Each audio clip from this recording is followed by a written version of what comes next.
हद तक हानिकारक भी है, क्योंकि कोई भी चीज़ की जो एक्सेस होती है वो हार्म तो करता ही है।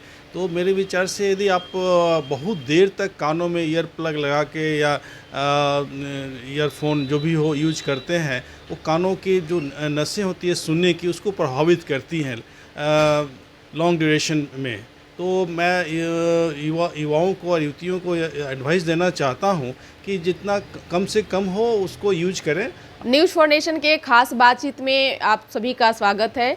आज हम फिर सेहत से जुड़ी हुई किसी खास टॉपिक पे पटना के जाने माने ईएनटी डॉक्टर से बात करेंगे, जो नाक कान गला का विशेषज्ञ हैं। उनसे बात करने की कोशिश करेंगे कि दैनिक जीवन में हमारा जो है इन दिनों मोबाइल फ़ोन एक ज़िंदगी का पार्ट बन गया है। और मोबाइल फ़ोन ही नहीं, उसके साथ साथ सुनने वाला ईयरफोन, जिसको हेडफोन भी कहते हैं, आप आम भाषा में ब्लूटूथ कहते हैं। कई तरह का इलेक्ट्रॉनिक्स चीज़ जो है इस्तेमाल आप सब करते हैं। इससे क्या हमारे शरीर पर जो है वो नुकसान पहुंचा सकता है या फिर हमारे सेहत के लिए फ़ायदेमंद हो सकता है, तो इन तमाम टॉपिक पे बात करेंगे जाने माने डॉक्टर से, डॉक्टर राकेश कुमार से। सर, स्वागत है आपका न्यूज़ फॉर नेशन में। धन्यवाद। आपने बहुत अच्छा विषय लोगों की जागरूकता के लिए चुना है। आजकल देखा गया है कि बहुत सारे युवा और युवतियां कानों में ईयरफोन लगा के ही इधर रोडों पर बातचीत करते हुए आपको मिल जाएंगे, या पर कहीं कुछ काम करते हुए हमेशा ईयर प्लग या ईयरफोन लगा के बस कामों में अपने आप को व्यस्त रखते हैं, जो कि लगता है कि कुछ हद तक हानिकारक भी है, क्योंकि कोई भी चीज़ की जो एक्सेस होती है वो हार्म तो करता ही है। तो मेरे विचार से यदि आप बहुत देर तक कानों में ईयर प्लग लगा के या ईयरफोन जो भी हो यूज करते हैं, वो कानों की जो नसें होती है सुनने की, उसको प्रभावित करती हैं लॉन्ग ड्यूरेशन में। तो मैं युवाओं को और युवतियों को एडवाइस देना चाहता हूँ कि जितना कम से कम हो उसको यूज करें। ईयर प्लग को अपना या तो ज़्यादा स्पीकर फ़ोन से बात करें यदि बहुत ऐसी लग रही हो कि ज़रूरी चीज़ें हैं, या तो ईयर पैड जो आती है वो यूज करें। तो कि कभी कभी कानों में बहुत देर तक लगे रहने से जो कैनाल होते हैं, वहाँ की कार्टिलेज जो होती हैं, उस पर प्रेशर पड़ता है, जो कि पेशेंट को कभी कंप्लेन करते हैं कि सर मुझे कान दर्द करने लगा, जो कि वजह वही होती है कि ईयर प्लग जो कानों में लगा के बहुत देरों तक वो गाने सुनते हैं, तेज़ वॉल्यूम में भी गाने सुनते हैं, जो कि लंबे समय यूज करने पर कान की नसों को प्रभावित करती है। जो कि कुछ पेशेंट हियरिंग लॉस के भी कंप्लेन लेके आते हैं, या बोलते हैं कि सर मुझे कानों में रिंगिंग साउंड, यानी उसको टिनाइटस बोलते हैं, वो होने लग जाता है, जो कि उसका दुष्प्रभाव है बहुत लंबे समय तक ईयर प्लग या ईयरफोन को यूज करने पर।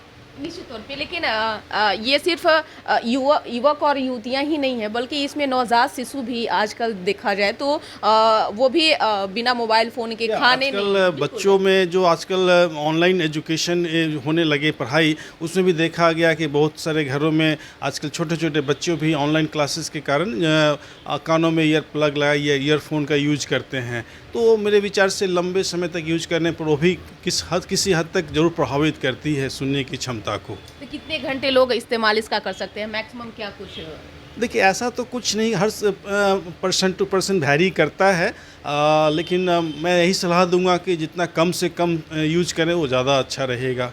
कभी कभी बच्चे लोग कानों में ईयर प्लग लगा के गाने सुनते हुए सो भी जाते हैं, जो कि काफ़ी खतरनाक है, ठीक नहीं है ये। कानों के स्वास्थ्य के लिए सुनने की क्षमता जो भी होती है प्रभावित जरूर होती है।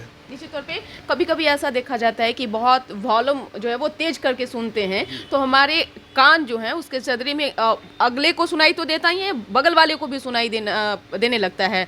तो इस तरह का प्रेशर अगर कान के झिल्लियों पर पड़ता है तो उससे क्या समस्याएं हो सकती हैं? वही सुनने की क्षमता कुछ हद तक प्रभावित हो सकती है यदि बहुत तेज़ वॉल्यूम में सुने तो, और उससे कारण और भी होती हैं कि आदमी चिड़चिड़ा धीरे धीरे महसूस होने लगता है, फिर आपका ब्लड प्रेशर वगैरह इंक्रीज करता है। ये सब दुष्प्रभाव है तेज़ वॉल्यूम में सुनने का। है ना, जो भी ईयर प्लग से हो या ईयरफोन से जो सुनने का, ये सब लक्षण बाद में आने लगती है लोगों में, या फिर वही सनसनाहट वाली प्रॉब्लम जो मैंने बताया वो भी आजकल बहुत कॉमन देखा जा रहा है लोगों में। निश्चित तौर पे तो इसे कैसे बचा जा सकता है, क्योंकि न्यू जनरेशन जिस तरह से इसके चपेट में आ रहे हैं, तो ऐसा लग रहा है कि आगे आने वाले भविष्य में और भी खतरनाक साबित हो सकता है, तो कैसे इससे बचा जा सकता बस जितना कम से कम यूज करें और कुछ देर यूज करने पर गैप दें, है ना। ये नहीं कि कंटिन्यूअस आप 5-6 घंटे तक कानों में लगा के आप काम कर रहे हो। मुझे लगता है कि यदि आप घंटा आधे घंटे करके बस थोड़ा देर कान को ब्रेक दें, फिर ऐसे स्पीकर फ़ोन से भी उसको यूज करें, या ईयर पैड जो आती है उस तरह का यूज करें तो ज़्यादा अच्छा है, ताकि पैडिंग। जी जी।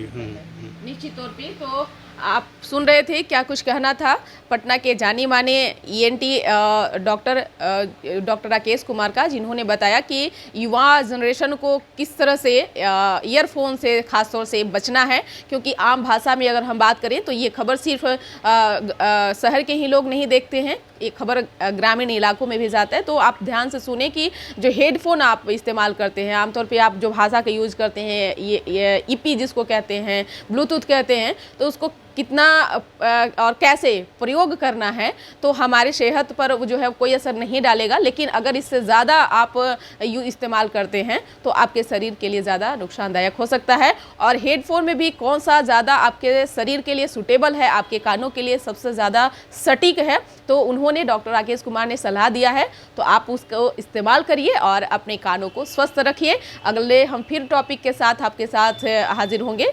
इस खबर बस इतना ही, बने रहिए न्यूज़ फोनेशन के साथ। धन्यवाद।